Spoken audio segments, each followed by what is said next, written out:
160 First Street, Yankee Stadium. Swung on and hit in the air. The deep center. Gets back, away back. She is gone.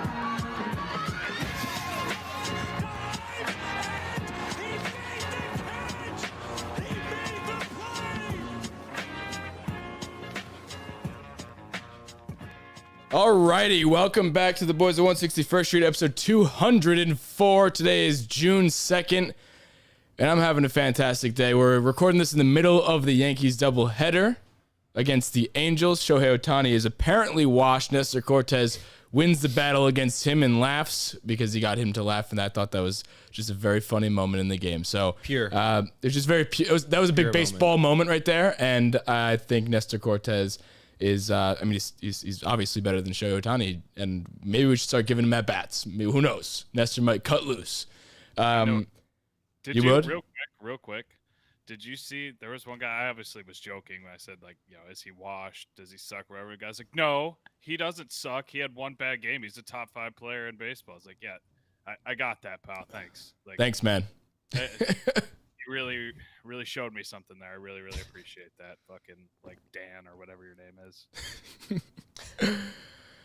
So I want to open this episode up. Obviously, and I apologize for not putting an episode on Tuesday. Murph had the worst sunburn that anybody's had on this side of the Mississippi. At first, me and Chandler were doing a stream on playback where we were watching the game. We can only do those for the national broadcast, so we'll let you guys know when we do those. But it's essentially just like a watch along, and it's a lot of fun. We tear it up in there. But Murph couldn't join us and couldn't record, so it kind of just fell through the recording after that because we were tired. We did the whole game, and then Murph just was apparently throwing up from a sunburn that was so bad, which I've never seen it. And honestly, Have you ever heard of sun poisoning? I don't. You look pretty fine right now, so I don't know. Did it disappear? Did you put paint on yourself? I don't know. For the YouTube crowd, if you're watching it live on YouTube on Bronx Pinstripes, go subscribe. But Murph looks perfectly fine. So the jury's out. The jury's out to see if he was just slacking. And yeah, so I can assure you, He looks a little red. you look a little pink, but like not. it wasn't Maybe even, it's the wasn't even hat. on my face. I had a hat, sunglasses, and beard. It didn't hit my face. It was my whole shoulders are ripped to shreds. There were like Show me. blisters and boils. No, I showed you Sounds before like we hit every record. time I step outside. No. Dude, I've had many a sunburn before. This was different, and it still hurts. And I got it on Sunday. I'll tell you what. I have a sunburn, and I played through. Dude, I don't know what to tell you. And I'm I could've come planning up on with a lot getting. better. I could have come up with a lot better excuses if I'm I could've planning. if that was He what it looks was. like fucking Neapolitan ice cream. Yeah, and I'm planning on getting very sunburned this weekend in Montauk, and I'll tell you what, I'm gonna play through on Monday when the next episode comes out. I wanted to open this episode up. Obviously, we're gonna talk. Since we missed last week's episode, we're gonna talk a little bit about the Rays series as well because that was the most recent series before this Angels series. Spoiler alert: we won't be talking about the night game because it hasn't happened yet when we're recording this. But I did see a clip this week that I was itching myself to address on the podcast, but we didn't have a chance to because we were supposed to. But it's this clip of this guy, and I don't even want to give him the time of day. But Murphy, you could let us know his name because I forgot it already. But there was this clip just going around the socials of this guy just saying this. Gotten decent pitching, nothing great. Cortez has been their best pitcher, believe it or not. Severino is a middle of the rotation to bottom of the rotation guy.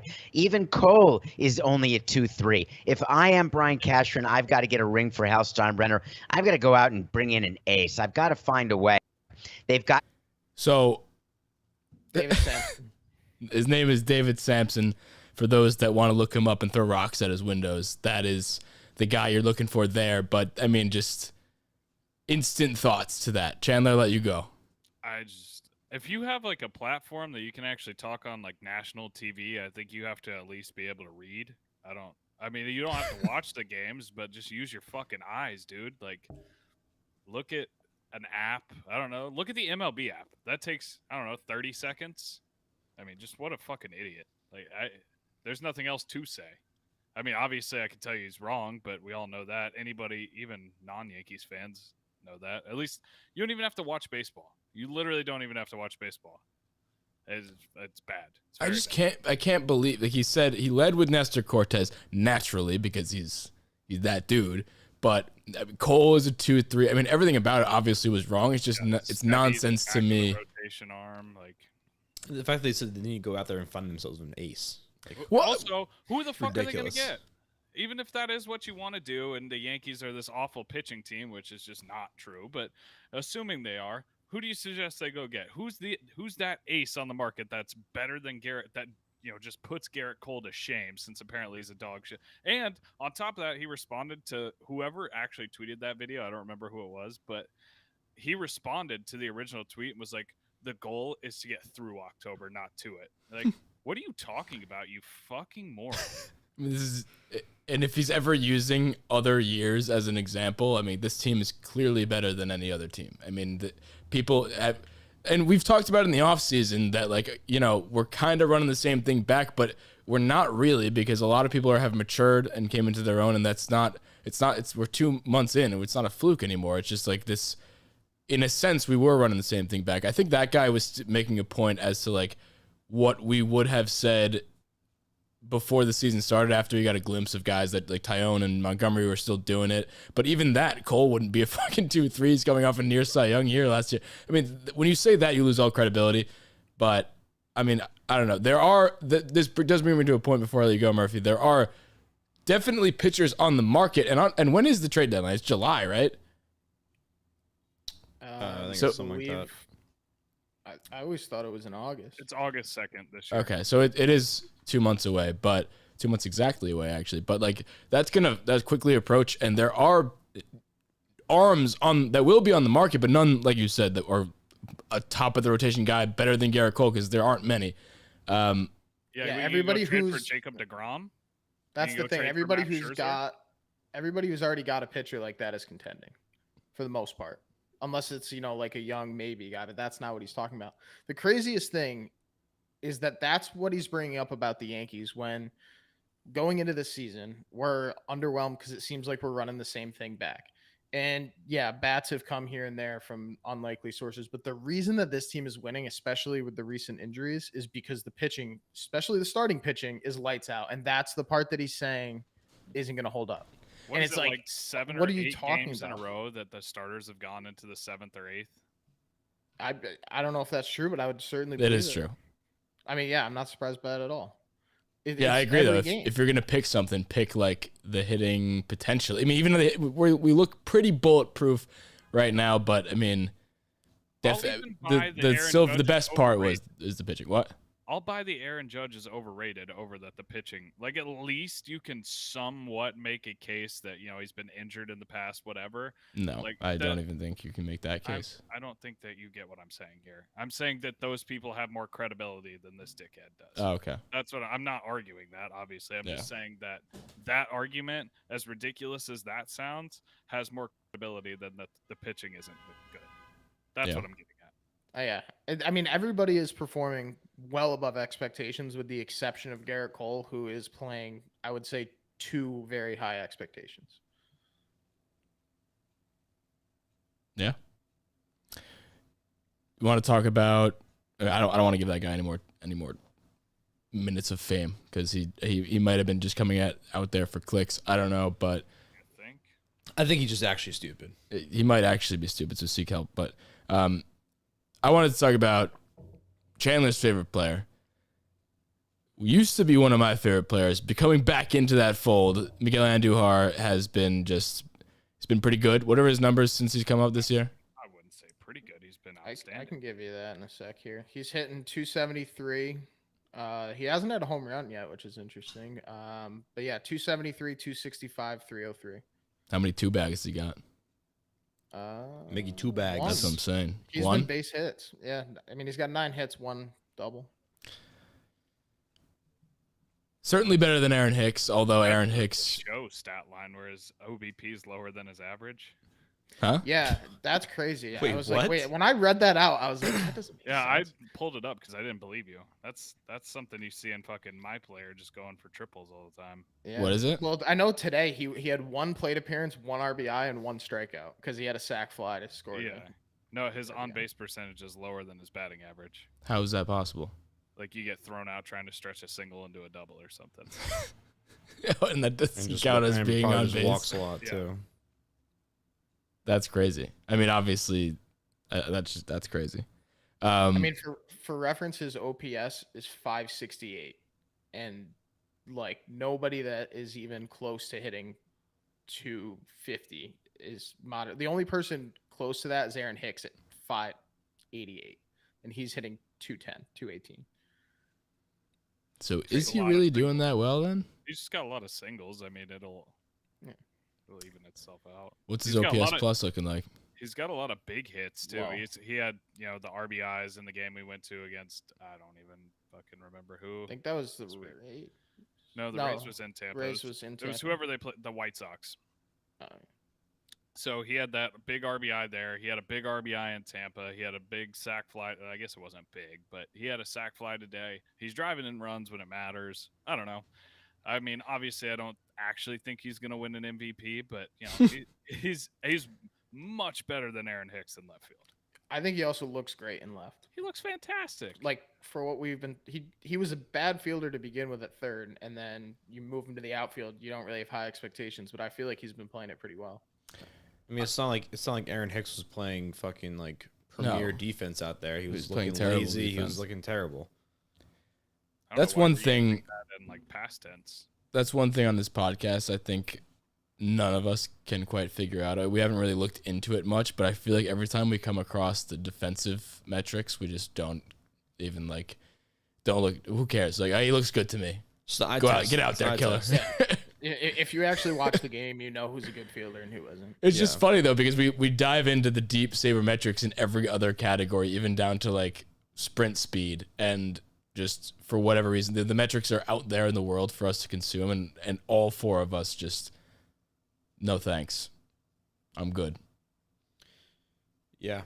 I mean, the issue with the whole playing time and like who's gonna get what is that, like, take for instance today, Aaron Hicks had 3 hits, and on paper and on stats that looks great, but when you actually look into what happened, he had like a bloop single that he was out in front with and just like got in front of Mike Trout. He had a dribbler to the right side that just happened to get by the first baseman, and then his other hit was actually like kind of nice. It was like a nice line drive to center field. But Hey, congrats. But like stuff like that's gonna happen. Then he's gonna play for the next 3 weeks because he had one good game with 3 hits, and then Miggy's not gonna get his playing time, and then it's just an endless cycle of us playing Aaron Hicks day after day, and us getting frustrated and talking about it. So, I am happy that I feel like there's no.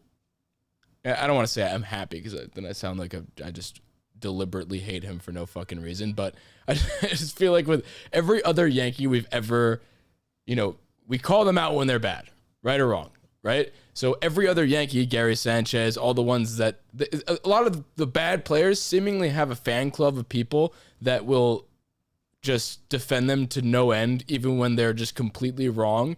And every time, like a game like today, if Gary Sanchez hit 2 home runs in one game, the Gary Sanchez supporters would come out of the woodwork and just be like, "Oh, see, he's gonna get on a hot streak." I feel like that doesn't exist for Hicks because he just sucks.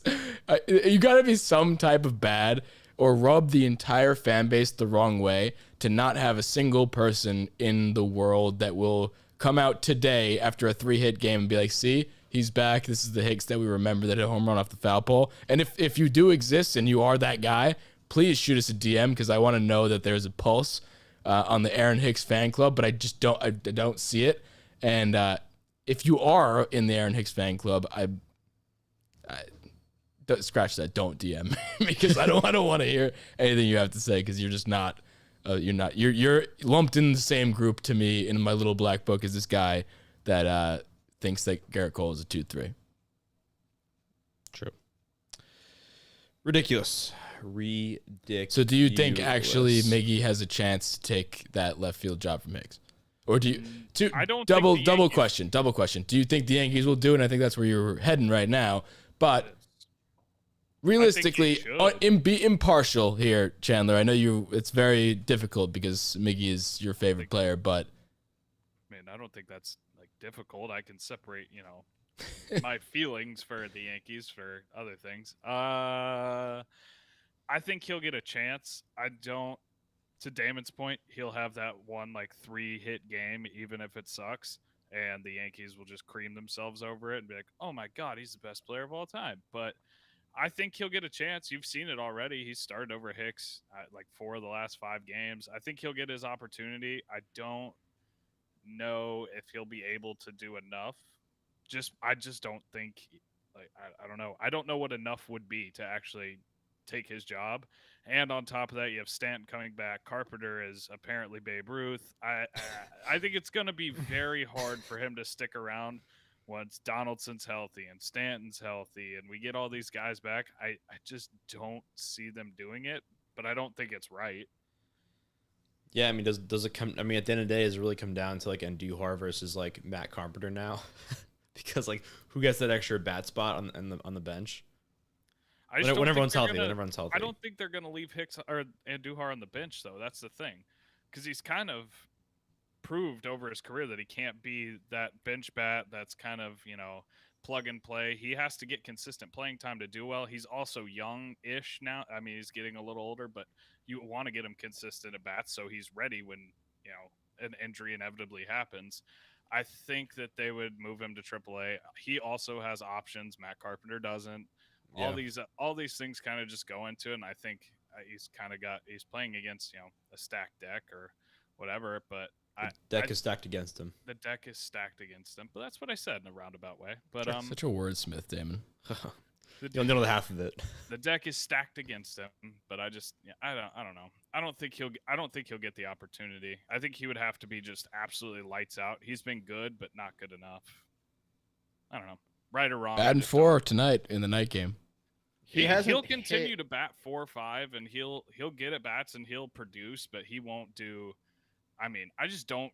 Like I said, I think it all comes down to the options and stuff like that. You've got Matt Carpenter, who's playing well, veteran guy. He doesn't need the everyday at bats. I think whenever push comes to shove, that they're going to end up, relegating him to AAA just so he can get routine at bats. Because I mean, what did you say, Murph?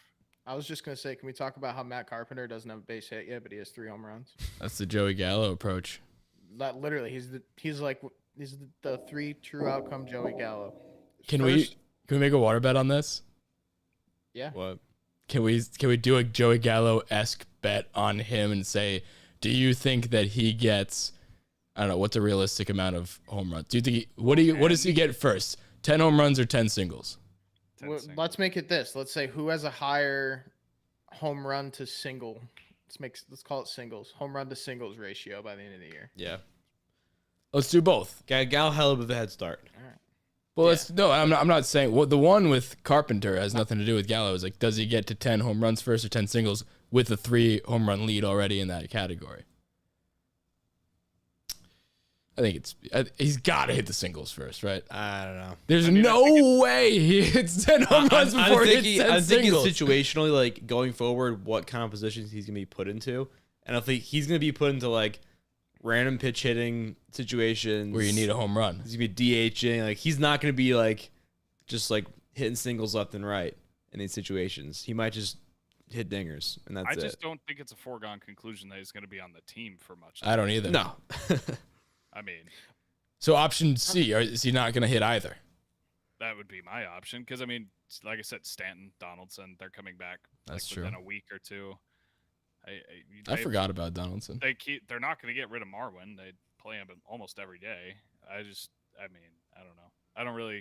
I don't see any world where Matt Carpenter finishes the season on the major league team. You can clip that because I'm probably wrong, but. So to the ratio question, who would you take having a more stacked home run to single ratio? I mean, in favor of home runs, who's got that? Joey Gallo. You think?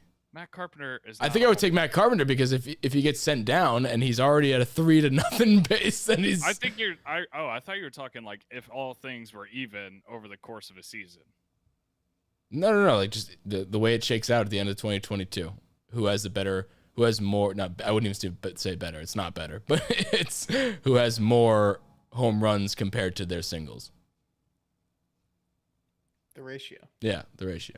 I think it's going to be. I think I put my money on Carpenter. It's going to be Matt Carpenter because he'll hit 2 more home runs and then he's going to hit like 4 or 5 singles and then everybody's going to come back. Yeah. Can I read the lineup to you guys tonight? Did you guys see it yet? Yeah, I can, was but gonna. You can still read it. So for the night game, it is DJ, Judge, Glaber, Andujar. That's the 4. And then the bottom half here is IKF, Hicks, Gallo, Higgy, Marwin. Absolutely murderer's row in the second half here.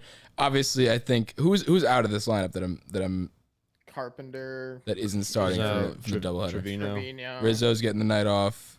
Trevino. And obviously that makes sense. It's a doubleheader, so you're not going to have everybody play 18 innings in a row. I love that Judge is still out there. I mean, I feel like that's something. Do you think he finishes out? Obviously, people kind of bad radio because by the time they're listening to this, they're going to find out that he either played all of the innings or didn't. But if you were the manager, would you let him play all 18 innings? He's DH, so Yeah, I he's think he'll- DHing. Yes. Hicks is in center. But games played wise, after tonight, as long as Rizzo doesn't pinch hit, Judge and Rizzo are tied for the most games played this year, which is kind of in baseball. crazy. Or on I'm the not Yankees? surprised on the Yankees. I'm not surprised that Rizzo's up there, but I'm a little surprised that Judge has been not only healthy for this many games, but they've Don't you not dare. given him too many off days. I mean, Well, even if he's contract healthy, year. we're used to him getting off days. True, contract year. You're right. Yeah, I feel like with the Contract year contract, you can't even like if you start to say, yeah, I'm gonna give you a day off here when you're hot, like that nonsense thing that we always talk about, like, oh, he's too hot, he's gonna get an off day. I feel like if you're Judge, you can just make the case, like, dude, you can't do that to me. I'm literally in a contract year. I bet on myself this year. I know he doesn't like to say bet on himself, but he bet on himself this year. You can go up to Boone's office and be like, dude, I'm playing. You can't. Like, this is literally my money on the line here.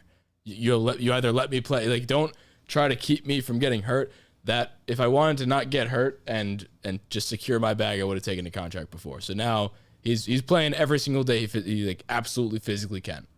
on the flip side of that, the Yankees have no downside to playing him every day because if he does get hurt, I'm not saying they're rooting for injury. I'm just saying they don't have to be.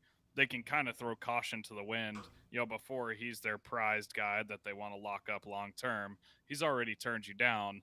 Now it's like this could be our last year with him anyway. We have a chance at a World Series. You're Run him into the ground. Yeah, you're playing every day. And also, I know what you're saying, and from a business perspective too. Not that anybody roots for injury, but this is a terrible way of looking at it. But if he does get hurt, the value is lower, and you can resign him to a much That's lower what I'm deal. getting at. Yeah, I know. I don't think that's how they're looking at it necessarily, but it is. It's a there. Factor. I mean, It's a factor. It's not like they're sitting there like, man, maybe, just maybe, we can get Aaron Judge hurt. Like they're not They're thinking not that. saying But that. So you're saying there's a chance. I'm just saying there isn't that huge. I don't know. It feels like in years past, like, yeah, we need to protect our franchise cornerstone at all costs, even if that means sacrificing a game or two. Now it's like the mindset of, well, he may not be here in a year anyway. You know what? Let's give it all we got. So I guess that's the nice way of putting exactly what we just said. Yeah. All right. Do you want to get into hot or not? Love Sure, to. Luke. All right. Chandler, which color button was the hot? I think the knot is yellow and the hot is the one below it. I think you're right. All right. One way to find out. One Yeah, way to I've find fucked it out. up like 60% of the time. So Who wants to do the hots? I'll do the hots. And for those tuning in for the first time, welcome in. Hot or Not is a segment presented by Underdog Fantasy. Damon, you want to pull out the ad read so we can keep the lights on at this place? Wow. Well, first of all, yes. But first of all, very exciting news. We are now going to be working with Underdog Fantasy for quite some time. You'll be hearing about it for a while. So Not to outshine Chalkboard, which this episode is also presented by. Go join our group chat, Chalkboard. Link is in the podcast description. Link is in the bio. We're trying to build the biggest Yankees group chat on the face of the earth. We're almost there, but we're missing all of you. So everybody needs to join and make this group chat a lot of fun. We have like 450 people in it right now. It's a ton of fun. Go download the app. Join the Yankees group chat. It's also a betting app, so like it syncs your bets from any of your degenerate gambling books that you use. It automatically syncs, so we could chat about it and we could talk about how Shohei Ohtani's washed in there like we did today. But Damon, One more sponsor away from getting the Adirondack Thunder. that's what I'm saying. Hell yeah, brother. yeah, we're very close to hitting our 10,000 group chat number. We're about 400, so we're almost getting there. We're getting there. Anyway, Underdog Fantasy. we will be hosting some very cool events in there. Some more information to come on that. But for right now, let's get you guys set up. All right. Go to Underdog, download the app, or sign up on our website, underdogfantasy.com. Promo code 161boys. You get $100 sign up bonus. Yeah, that's us. That's us. And you get $100. We're giving you $100. Well, we're not giving $100. They're giving $100. We're basically giving you $100. We're giving Murph's giving you $100 out of his wallet. Yeah. So it's Take like it. it's like win win Shaq's money, whatever that Win campaign Murph's is. money. So win he- Murph's money. And then give it back to him so he can get aloe for his sunburn. Yeah. All right. Anyway, go to underdogfantasy.com. Use our promo code 161boys to sign up. You get $100 bonus when you sign up. Again, it's like fantasy pick'em games. We're gonna be hosting some things in there so you can bet against us during those just like fantasy pick'ems. So it's gonna be a lot of fun. Absolutely fade And, Chandler on everything. Yeah, fade Chandler. That's been my motto. Well, it's gonna be a little, Yeah, it's gonna be a little draft. For you, huh? Yeah. We'll draft them. So we'll have days where you can just like draft teams against each other, play daily fantasy. You can win against us, take our money for real. What? Yeah. Well, if they bet against us, we're both putting money into Oh. it, and the pot comes out. So That's That's fun. how it works. yeah, that's how it works. So a lot of information to come, but anyway, go join right now. Get your bonus so you're ready for when we actually do that. Hot or not? Hot or not, presented by Underdog Fantasy. Let's go.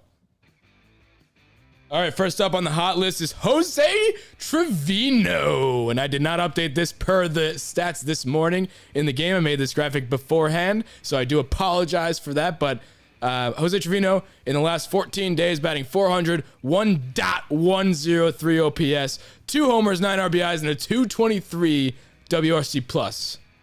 I mean, that's just not realistic. I think he'll be good though. But that's not the question. So what?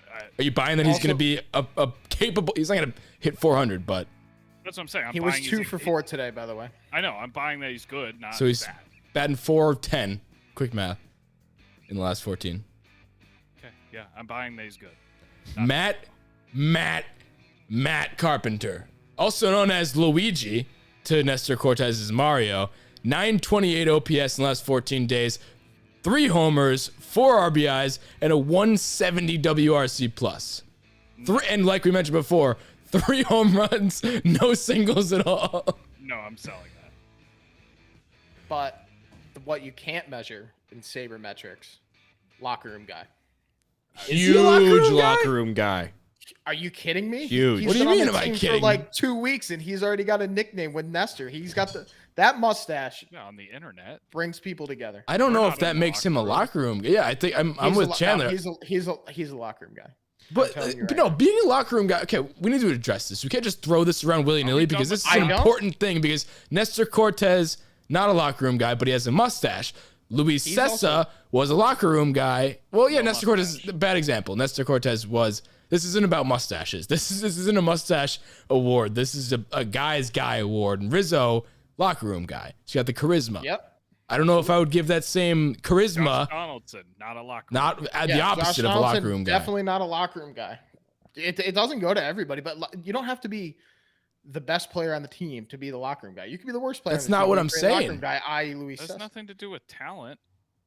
It's about Okay, maybe getting I the boys misunderstood what you together. just said. Here's what happened. They walked into the locker room. He had a Oh, they mustache. physically walked in the locker room. he had a so mustache. he is technically a locker room guy. He was in the locker Nestor room. Cortez also has a mustache, and they were like, "Do you want to be friends?" And like that's all that happened. Did that happen? Yeah, but they're showing them. Could've during been. the The I don't internet know. just chit-chatting made this, in the Louise. dugout. Huh? No, They were chit chatting in the dugout and like smiling, laughing with their 2 mustaches. They played into it. He's a locker room guy. He fit right in. You think they saw the Mario Luigi thing?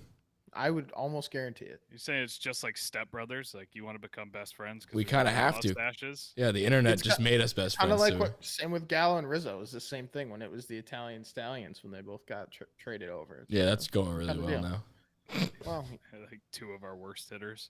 Gallo's also okay. a good locker room guy. Can I ask you a question then? Of the 2 that aren't really hitting as well, and this may not even be a question.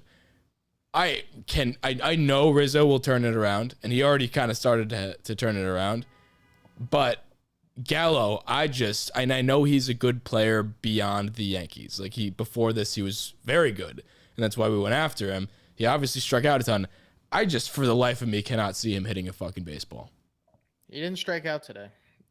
It's not bad. somehow. Which And is he's crazy. spoiler alert, he's not on the not list today. I feel like that's a little bit to be not disrespectful to him because he's been on it so many times, but just May like, I ask where are you we- got that Rizzo's turning it around? Yeah, because he was 0 for 4. He's today. 2 for his last 26. yeah, I test. And Gallo had a 2-hit game earlier this week. Yeah, but you also have to factor in the locker room guy, and he's got a ton of grit. So like, Also, he loves New York. The guy was at the Rangers game last night. that too. Maybe that's why he's not really hitting too well because he just straight up wasn't at the state. For him to get to MSG, and for those that don't know this, they had a game at 7:05. The Rangers, who LGR have now won the first game in the Eastern Conference Finals. Let's go Rangers. Chandler and Damon have to go buy Zibanejad jerseys because they said they would if They would were get all to the- out. I tried. Yeah, been jerseys trying are for a flat week. sold out in all of the world. Relly, you for literally looked it Rangers. up with me. They were not there. They're not there. I just agreed with you. Oh, I thought you were like talking shit about me. No, Yes. I literally looked I at. also thought you were talking Yeah, I shit. thought you were being sarcastic. No, I was telling the audience, like, yeah, confirming, yes, there were no Rangers jerseys. So if you were trying to buy a Mika Zibanejad jersey or anything for that matter, you're gonna have to get a custom jersey, and you're gonna have to write in Mika Zibanejad and put his number in. It's gonna cost you an extra $100. So, or you could buy mine, and I could sell it to you for $4 under what they would charge. I don't know But how you guys aren't buying Igor Shesterkin jerseys. yeah, he's a fucking Nah, guy. Zibanejad's my boy. Is this a Rangers podcast now? I mean, we're a State of New York podcast. It's crazy because Now New that York, all 4 of us are residents here. New York sports are hot in the streets right now. The Mets are They good, really are. the Yankees are good, and the Jets are gonna Rangers win are the Super talk of Bowl. the town right now. I mean, we want to talk about a hot ticket. We were trying to go to the Rangers games, and I mean, they were minimum I saw they're minimum 400 piece, but the average ticket cost. Did you see that compared to the other 3 teams remaining? No. And this I is just a little saw the foreshadow get-in of a price potential was sponsor in the future. $4.93. What I saw the get-in cost was $4.93 at MSG. the I'm very average? surprised that Edmonton isn't that high because like Tampa Bay doesn't give a shit about any. of their Edmonton was sports 2. teams except for the Bucks, and yeah, I guess just the Bucks. And Colorado, Denver's a little harder to get to, I guess. But yeah, I'm surprised Edmonton. Edmonton was 2. I'll tell you what. The Rangers' average ticket price was $1,700. That's average because obviously some are a lot higher. But the next highest was Edmonton at average ticket price of $901, and then it was like $600 and $500 for the other 2 for Colorado and Tampa. But just crazy. New York's hot in the streets, and I mean the Rangers right now are absolutely New York's team. I mean, And it's not even close. You see people walking around. Granted, they're in the playoffs, but like I feel like all year I've been seeing so many Rangers jerseys just walking around the streets.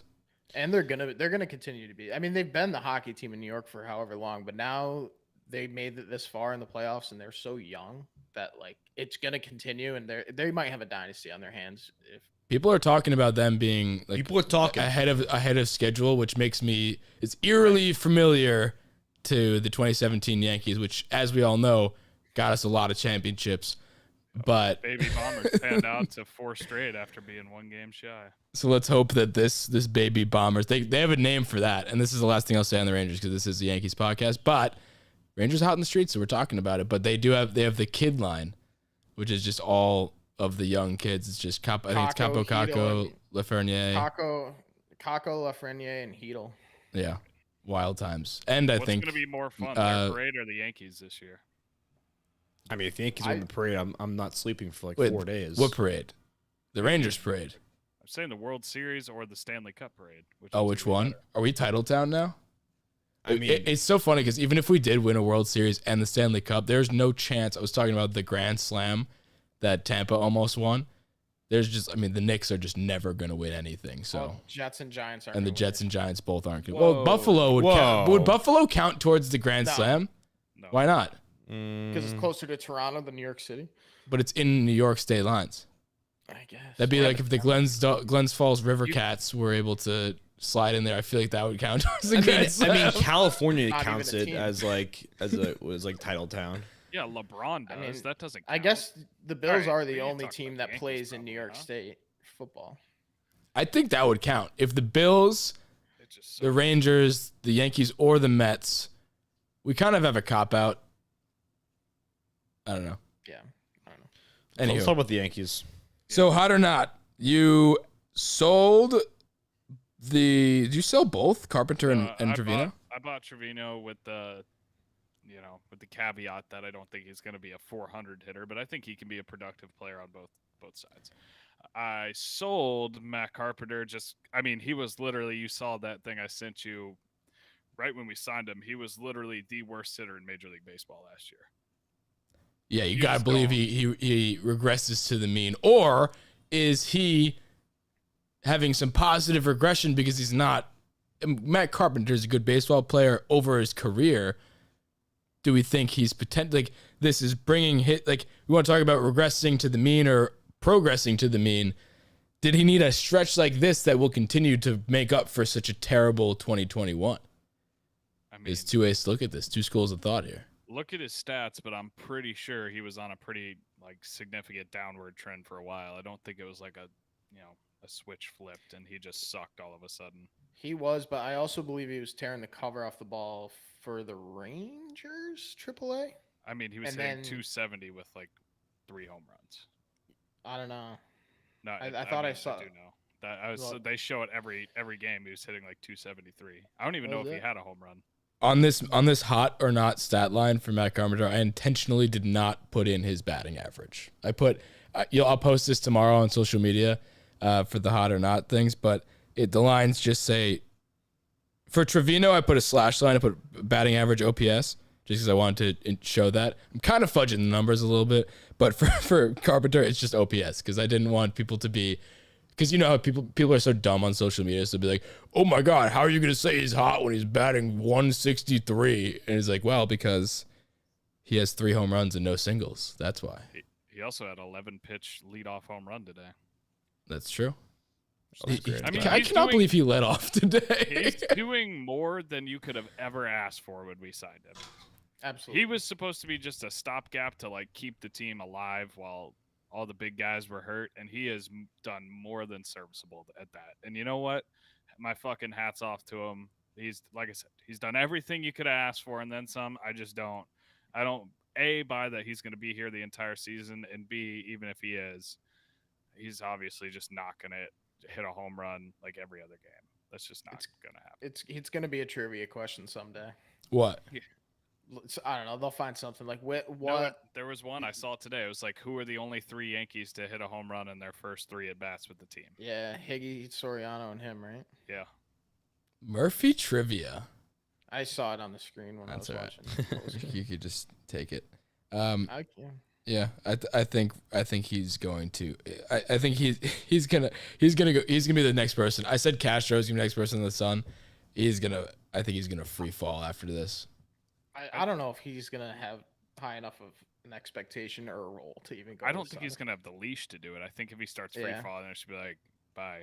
Have fun at fucking bagging groceries or whatever. Are we haven't put anybody on the Sun recently. Well, Aaron Hicks is on the Sun, and I'm pretty sure he was really upset about it, and that's why my back is scorched earth right now. Oh, you're telling me they didn't get off with 3 hits today? No, he did not. No, he did not. I mean, how bad does Gallo have to be to put him on the Sun? He's getting there. I'll I tell you just that feel much. like every time he hits this skid, he'll be 0 for 20, and then we're about to put him on the Sun, and then the next game he goes 3 for 4, and we're like, well, there's Gallo. Has he and- gone When 3 did he for go 4 3 at for all 4? this year? He had 2 hits earlier. I don't know if it was exactly 3 for 4, but you know what I'm saying. If you He'll, could pull up a get- game log where he had 3 hits, I'd be shocked. I don't think it's happened this year. He has 2 multi-hit games. I'm just so clearly not talking about a single stat line. I'm just I- saying he will have that one game with a couple hits, and then we're like, oh fuck, and then he'll just suck, and then he'll have an game. He's also just not as frustrating as Hicks. At least he runs, he doesn't loaf to balls in the outfield. It looks like he's actually trying, and maybe that's not fair to Hicks, but you know what? I don't fucking care. He just looks lazy out there. He literally will loaf. I mean, when Cameron Maben's calling you out for being lazy on a broadcast, case in point. Boom. Done. I don't know. At I least think- Gallo looks like he's trying. I would also say he's kind of getting close because the big thing that I always think in defense of Gallo is, well, at least he walks, at least he gets on base, and at least he plays solid defense. And it's the same thing we talk about with Hicks. And his OBP is under 300. His OPS is under 600. It's bad. Its defense Very, is not great right now. Can I make the motion? I don't. I mean, I we feel- can- you know what? I think it's fair to vote on it. I could say. I that. feel Yeah, like it's fair. everybody else, like I always come when I with an agenda, like I want to put this person on the Sun. I feel like all four of us just don't want to do it because we all want to like Gallo so much, and we know how insurmountable it can be to be sent to the Sun. Well, actually, it's a good thing being sent to the Sun. We've seen historically when you get sent to the Sun, you start playing well. Dude, Aside from last year Hicks. we retired like 4 people. What do you mean Yeah. retire? Like, Jay Bruce. Jay Bruce retired. oh yeah. Andrew Heaney never became a Yankee again. So it's what you make of it. It's like you get sent to the Sun, you get sent to, like you get punished or something like that. You could either turn that into something positive, Wandy Peralta. Wandy Peralta, Luis Cessa, Nelson. not Nick Nelson, or you can get sent to the Sun and snowball and get worse. That's what I meant by Nick Nelson. Nick Nelson did that. So I think Gallo, he could benefit from a trip to the Sun because I think he's got that demeanor in that he could go get sent there. He's like, you know what? I'll wear this. I deserve it. I'll be sent to the Sun. I'll come out stronger. Chad Green, a la Chad Green when he was sent down, not to the Sun, when he was sent down and he came back as Cy Young pitcher and now he's bad again. But I'm just gonna stop saying, you right there. The Sun isn't a rehab facility. It is a graveyard. That's For very some. well said. for No, some, It's not the purpose of the Sun. The Sun is don't let the door hit you on the way out. you're right. wanna But get- I agree. You can come back from that, sure, but it should be rare. It's not like, oh, he's struggling. Let's put him on the Sun, see if he does better. Like, no. You're right. No, So the Sun is reserved to somebody who's completely written out of my life. Like I'm putting you on the Sun because I no longer care about you. It is essentially a shame. Like Hicks. you're shamed. Okay. I think that's fair then. Let's vote. With that being said, closing words, Murphy. All in favor of Joey Gallo being sent to the Sun, say aye. All right. Case Can I closed. say It was something real worth quick? it. It was worth the conversation. That Give me a I think Murph just swung my vote. Give me a month. Yeah, That's I what I'm saying. think If he does this, if he is this bad for another month, then I just think there's no help for him. I mean, he's had his moments here and there, but like, it's so hard to just write him off. Like Hicks is easy to write off. He's coming off major surgery. He already wasn't amazing, but now he's lost his one tool he had, and that was his fucking arm. And you can see it affecting his play everywhere. He's lost his wrist. He's got the fucking Tommy John surgery. Like, it makes sense. Gallo's a healthy, young, spry guy out there. He's just Spring chicken. I'm not expecting him to hit 300, but give me a month. Give me a month. I'm warming up to the idea of it, but I'm not ready yet. I said the same thing when we were talking about IKF sending him to the Sun.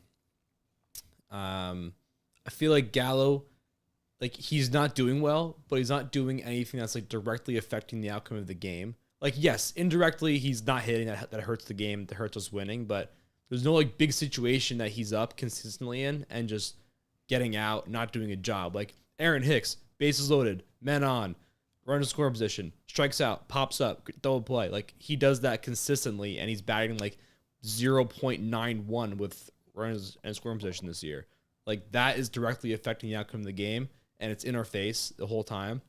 Gallo, I feel like he's like just getting out on his own terms when nothing else is happening in that inning, and I feel like that's why I'm not drawn to put him on the Sun because of there's no like staring me in the face. It's like this guy is affecting the outcome of the game right now. Very well said, Damon. July 1st. Thank you. Let's reassess July 1st. That being said, though, I agree. Like, if he does do this for another month, then like, all right, dude, like we gotta send him there, and maybe that'll make put some fire. In So me, too. I No think pun- what no pun intended. you said in the big spots that he won't come up, he's not gonna fuck anything up huge like in a big spot, which he kind of is. But if he continues to do just like the slow fizzle out, just be not like very underwhelming and not more than underwhelming, bad for this. Like this is exactly what he's doing for this first 2 months. If he does 3 months of that, I think that's Sun-worthy, regardless of what you said, Murph, of saying like, hey, don't let the door hit you on the way out. But if you do this for 3 months, that's bad.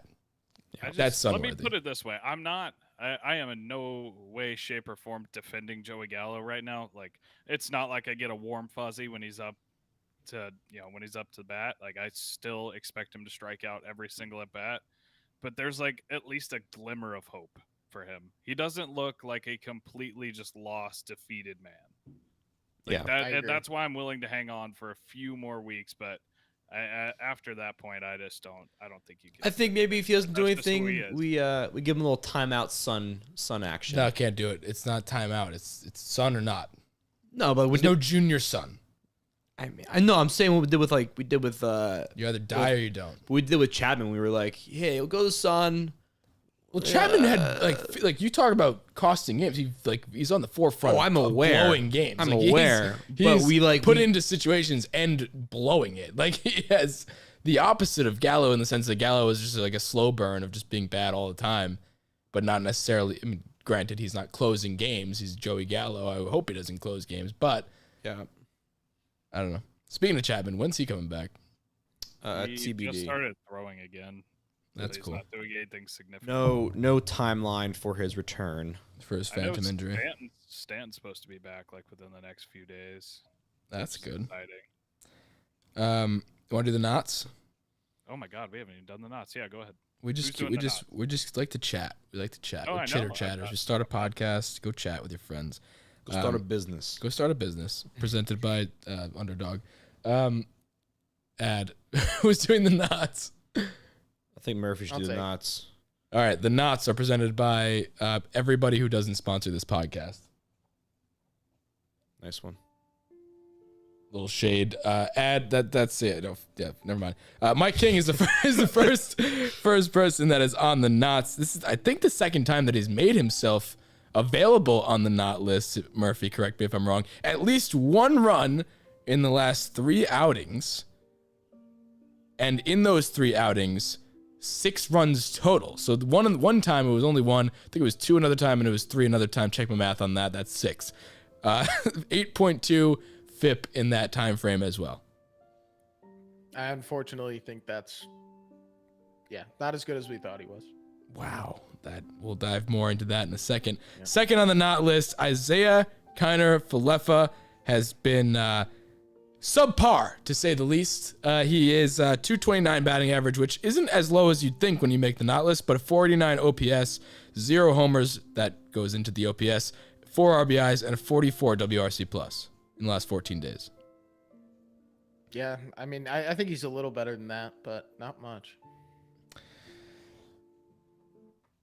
Yeah, so let's start. I think the one to unpack more is Mike King, because I mean that's a fall from grace. Like he was, and I know we've talked about it before, and he's made it on the not list, and I don't want the not list to become just a repetitive, like, oh, this guy hit a home run, let's put him on the hot list and talk about that. Just easy segue to talk about him. I want the not list and the hot list to be, exactly what it was for the hots. It was Trevino and it was Carpenter. Those are guys that's some meat on the bones on that conversation. It's not just, that's why we don't bring up Judge every week, because Judge is going to be on the hot list and it's just useless. It's obvious. We're going to talk about Judge being good, but with Mike King, I mean, to go from where you were as one of the most dominant relievers on the planet, and then, maybe it was I was going to say maybe it was against bad competition, but he did it against good competition. He went in against the Blue Jays with bases loaded, nobody out, with Chapman imploding, and he got out of it. And so you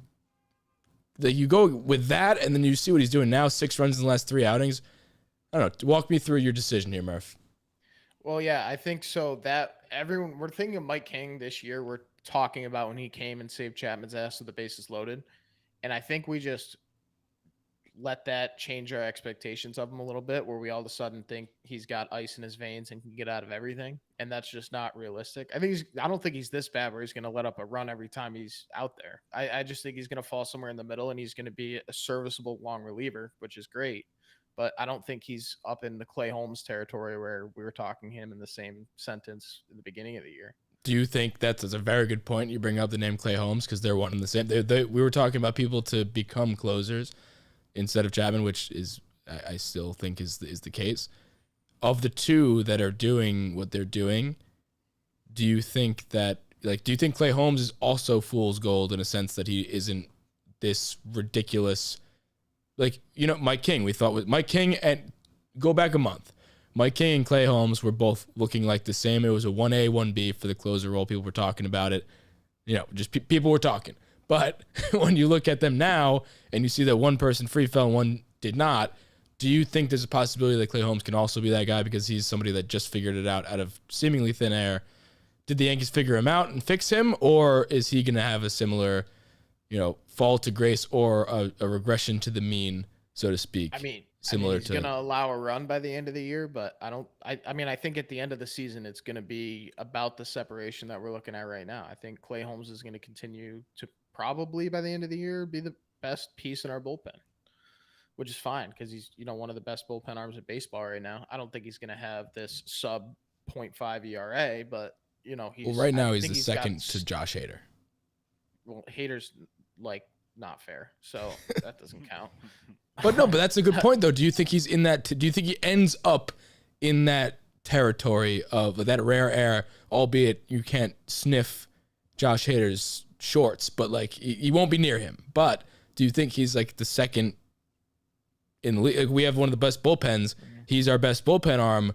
You would think that would mean that he is like the second best reliever in baseball. Is that the case? I think no, that's not. I don't think you can say that right now. I think he's right now, like if you look at from the beginning of the season until now, then yeah, he's the second best reliever in baseball. But when you look at the grand scheme of things from a career perspective and looking forward, that I don't think you can call him the second best reliever. You could maybe call him top 15 at this point, but it's it's been 3 months.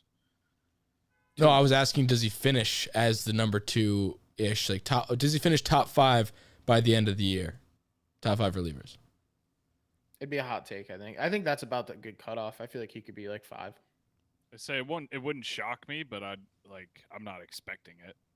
If you say 2, I think that's a hot take. But the real question was, do you think he will continue this body of work close-ish? He won't have like a return to the average like King kind of has, and King potentially the reason why you said you're buying that he's this not take is that you think he'll be somewhere in the middle. So you don't think Clay Holmes will be that?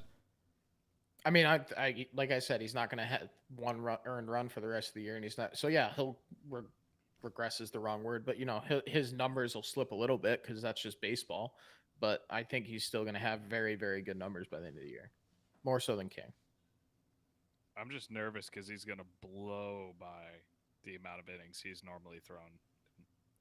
You think Also he's gonna? true. Yeah, you think he's gonna hit a little bit of fatigue? He's already got 25. The highest he's ever thrown in a season was 70, and that was last year. And before that, 2020 he didn't pitch. 2019 he threw 50, and 2018 he threw 26. So if he had 70, he's a little bit over the pace, but that's not astronomically more than what he had last year. It would definitely help him if there was another guy that we could rely on in that high leverage spot, and I don't know if there is right now. Like, you mean another guy Chapman, that potentially could be coming from his former team? If you say David Bednar, I'm gonna. The one I want to trade for the deadline. He's gonna be a Yankee. I'm calling my shot right now. And Chandler, you're gonna make a video similar to that of the Darren O'Day calling, because it feels very similar. It's eerily similar to that because when my mind sticks to one guy becoming a Yankee. And it's not like it's not like a big name or something. It's Darren O'Day and David Bednar. I guarantee nobody listening to this podcast who didn't hear it from me from the first time knew David Bednar's name, because I didn't until I played fantasy. And if you did, you're a big time baseball fan, and I commend you. But I mean, the man's a good baseball player. He's on the Pirates. He's got a lot of team control, and I think the Yankees should go after him. And like you just said, Murph, I think he's a name that, and he's doing well now on the Pirates. Imagine what the Yankees could potentially figure out in him, similar to what they did with Clay Holmes when he came over from. I mean, I guess the Pirates just have the worst pitching coaches and analytics department in Didn't they just the land. sweep the Dodgers? They did just sweep the Dodgers. Can we put Matt Blake on the hot list? Yeah, I mean, he is quite literally the best thing that's happened to the Yankees since 2009. I'm not even saying that really, like, exaggerating. What was that thing that he? I saw something. I kind of grazed over it that said he was like he's never gonna be a good coach. Did anyone see that? No. Like I just saw something that there was like almost a scouting report. Again, I didn't really read over it too much, but it was like a scouting report for him in the league as a Hard time coach. believing you didn't read something. Yeah, as shocking as that is, but I just feel like never mind. He's great, and he proved this one guy wrong apparently. So that's just kudos to you, Matt Blake. Welcome to the hot list. You guys want to chat about some of the rounding thirds that people sent in for us? Can I bring up one thing real quick before we do that? Because I know we just historically speaking wrap up with that. Did you see Joe Madden was not accusing but insinuating the Yankees were cheating today?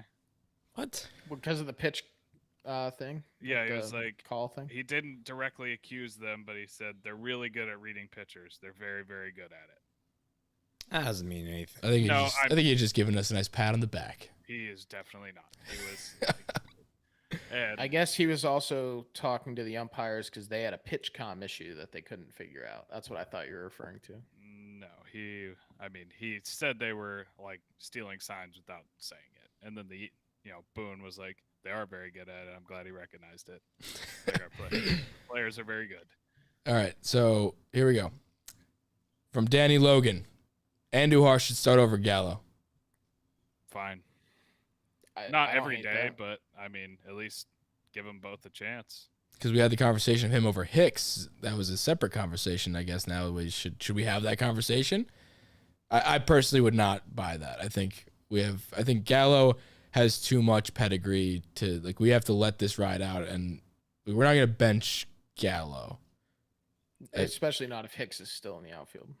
Yeah, I think he, like we said before, Andujar would take a spot over Hicks first, and then Gallo. But I don't think it would ever become to that. I think Gallo, hopefully, we'll figure it out before then. But I just think those two things won't happen. Like I think Gallo will either figure it out before that, and before Andujar can get to the point where he would take his job. If that makes any sense. Aaron Boone will get tossed out of over 4.5 more games over under. From Mike Scotch. It's a good question. More games? I'm muted. What a fucking idiot I am. I said under. I don't think if he does more than 4.5, he's forcing it. How many has it been to this I point? agree. I think two. two. I don't know. I feel like So you're saying 4 more or 2.5 more? the over under is 4.5 more. 4. Oh no. I I think think he'll get 4.5 total. I mean, if he's at 2 through 2 months, he's averaging 1 per month. That's quick math for you. And then after that, there's 4 months left. I think you got to factor in at least 2 in August because dog days of summer. He's going to need to spark the boys a bit. So 2 of them in there. That's my thought process. 1 in July, 2 in August. And then it's near October. You got to get the fellas going. I think we get more towards the end of the year. And is he counting? He said more games. I think he might be counting playoffs too. You don't get tossed in the playoffs. No. Why not? Because you just When do you don't. have that? Would be such a huge deal. It's like Yeah. it's like fist fighting in playoff hockey. Like As you a can't- new hockey fan, I can agree. They don't do that. No, Sometimes in In the, the first playoffs. round, but you just yeah. gotta know when to bite your tongue. You know what I'm saying? They I'm get- going I to just- take the over. the puck's I don't on net. think It's too valuable. Cycle the puck. Yep. There's just Upper no 90. way. 4 lines deep, 4 lines banging. Dump and chase, Dump and chase. Put pucks on net, Murph. blocking shots, Rangers hockey. Murph is so happy that we're hockey fans I'm now. so happy that you guys are hockey fans. Like, no, I'm serious, and I'm putting myself on blast here. I grew up a Flyers fan because their AHL team played in Glens Falls when I was a kid, and I'm very adamant about not changing my favorite team in any sport, and I could never in a million years do that for baseball. But the Adirondack Phantoms, which have since moved out of town for the Adirondack Thunder. And it's been a long time now. So I've been falling out of touch with the Flyers a little bit. And now that you guys like the Rangers and are liking hockey and they're playing well, I've started to develop a soft spot for the Rangers. I've been rooting for them. I think we will welcome you in with open arms with that. Considering I don't know if we can't. I don't know if we're the gatekeepers that you have to really pitch that to. Considering we just became like big Rangers fans, but I was a here's the difference. I was a Rangers fan, but I wasn't really paying attention. So I can just come in. I'm not like switching teams. Yeah. You're switching teams. You so also live in New York. Yeah, And you they're- but you they're do live in division New York, rivals. so yeah, I It'd think be like we'll being welcome you. It's like being a Rays fan, I guess, or maybe a Blue Jays fan, and then becoming a Yankees fan. Well, It's not welcome quite in. the Red Sox, but Let's do a couple more before I gotta get out of here. But let's do a couple more before we get out of here. Bring back Guardy. I'll just put a quick note of that one. We don't need to even ask the team about that. Gio over Donaldson. This is actually a fun one to talk about because absolutely. Gio or Shella? That's the one. What other Gio do you know? I don't know. I don't know if that's an absolutely. I don't know if it's an absolutely either. I think it's an interesting one to talk about considering it's 2 months post trade. Does he like playing exceptionally well? I didn't think he was. Gio. No. And I think you're seeing now what Gio is like outside of a big market. He goes back to the guy you kind of forget about. He's never really going to be He's the guy. not having a bad year by any means. If he was on the Yankees with these numbers, we'd be happy. What is he doing? 268, 5 home runs, 22 ribbies. Those are great. 329 OBP, OPS plus 114. So, yeah. I mean, but when you compare him, 2019, 2020 season, but better than last year. what are Donaldson's numbers? So he's hitting 238, 238, but he has 349 OBP and 764 OPS. I didn't know it was OPS plus. Yeah, had a very slow start too. It'd be an interesting Yeah. thing to look at the end of the year, which we'll look at it and see who really won that deal. But right now, Gary's. We got rid of Gary, so we win automatically. But I don't know. I think we still won, but not by a large margin. I think it's still at the same margin as we thought when the deal initially went through. But I would take, based on those numbers right now and the guy that Donaldson is, I would take Gio right now. But we'll talk about that at the end of the year. Judge is good at baseball. Yes. Joe Girardi's a better manager than Aaron Boone. Yeah. Hot take. I think Nestor wins Cy Young. We've talked about that. Yes, of course he's going to do that. Hicks and Gallo bat above 300 after the All-Star break. I don't know what crack this guy's smoking, but that's just not going to happen ever in the world. Maybe he meant combined. That could happen, that's the right line. No, you mean add together two or batting average averages out? together. He said Add them, Hicks. maybe. He said Hicks and Gallo bat above 300 after the All-Star break! Exclamation point. He was pumped. Not what he means. That's not what he means, but that begs the question: would you, if I moved that line to say Hicks and Gallo would hit above 150 apiece? Yes, they're going to hit above 150 apiece. Okay, that's fair. All right, I think that's gonna do it for me. Now Luke's gone. We're gonna have to really start the show. Yeah. That was a good one. Nice. That almost knocked me off my dinosaur there, Damon. The last time I left. Fun fact that I'm throwing in there at the end on purpose because it's not really worth much of a conversation. Aaron Hicks leads the team in stolen bases. At how many? 5. So Great. IKF also Right on has track 5. for fucking 30-30. Aaron Hicks does not have 5. Aaron Hicks has 5 stolen bases. No, he does not. Yes, he does. I refuse to believe that. Show me. According to MLB.com. Why is that so Aaron crazy? Hicks I has don't 5 know if stolen that's true. Didn't we just look at his numbers and he had 1? He has 1 home run. Dude, I'm telling you what I'm looking at right now. Unless SB changed what that means in the last, 24 hours. I just haven't seen those. My question to you is, will Aaron Hicks, he was talking about that 30-30 season, is he going to end the year with more stolen bases or home runs? He's got 1 home run. Stolen right now, bases 5 because he's stolen not going to get bases. more than 5 home runs. So that question's already answered. He's also been caught stealing twice, so he's attempted 7 bases, which is a team leading. He's gonna trying for that 30. He's gonna finish with a 50% stolen base success rate, and I do think he's gonna keep trying. I mean, he got picked off by Joe Kelly and got made fun of for it, and I don't think we've read that on the podcast. I know Chandler showed me it, just the I thought that was article. part of the Sun conversation. No, that was when Joe Kelly was like, "Way to fucking go, buddy! Nice job!